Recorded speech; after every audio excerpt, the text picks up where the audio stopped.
The 7 Words on the Cross by St. Robert Bellarmine, Book 2, Chapter 22. The third fruit to be drawn from the consideration of the 7th word spoken by Christ upon the cross. The third fruit to be gathered is this. At the approach of death, we must not rely too much on the alms, the fastings, and the prayers of our relatives and friends. Many, during life, forget all about their souls, and think of nothing else, and do nothing else, than heap up money, so that their children or nephews may abound in riches.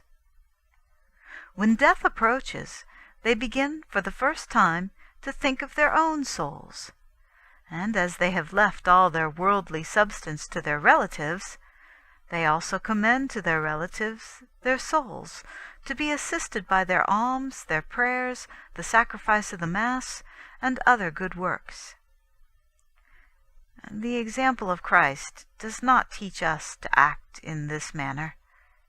He commended his spirit not to his relations, but to his Father. St. Peter does not tell us to act in this manner, but to commend our souls in good deeds to the faithful Creator.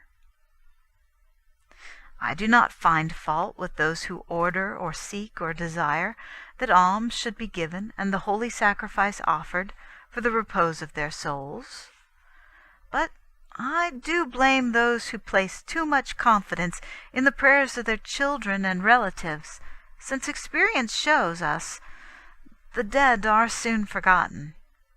I lament also that in an affair of such moment as eternal salvation, Christians should not work for themselves, should not themselves bestow their alms, and secure friends by whom, according to the gospel, they may be received into everlasting dwellings?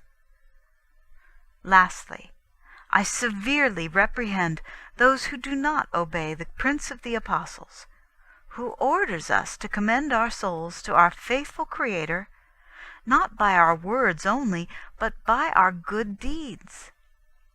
The deeds which will be of advantage to us in the sight of God are those which efficaciously and truly render us pious Christians. Let us listen to the voice from heaven which sounded in the ears of St. John. And I heard a voice from heaven saying to me, Write, Blessed are the dead who die in the Lord. For henceforth now, saith the Spirit, that they may rest from their labors, for their works follow them.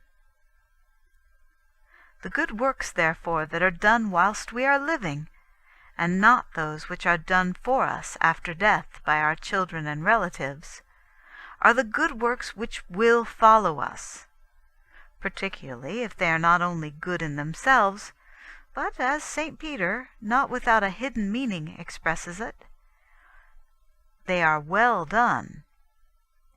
Many can enumerate countless good works of their own, many sermons, daily masses, recitation of the divine office for years, the annual fast of Lent, frequent almsgiving. But when these are weighed in the divine scales, and there is a rigid scrutiny whether they have been well done, with a right intention, with due devotion, at their proper time and place, with a heart full of gratitude to God, oh, how many things which appeared meritorious will turn to our detriment! How many things which to the judgment of men appeared gold and silver and precious stones will be found to be wood and straw and stubble, fit only for the fire. This consideration alarms me not a little, and the nearer I approach death, for the Apostle warns me, that which decayeth and groweth old is near its end, the clearer do I see the necessity of following the advice of St. John Chrysostom.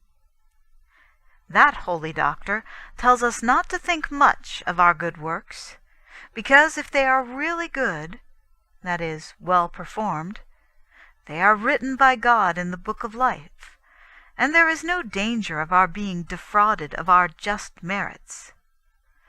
But he encourages us to think rather of our evil deeds, and endeavor to make atonement for them with a contrite heart and a humble spirit, with many tears and a serious penance.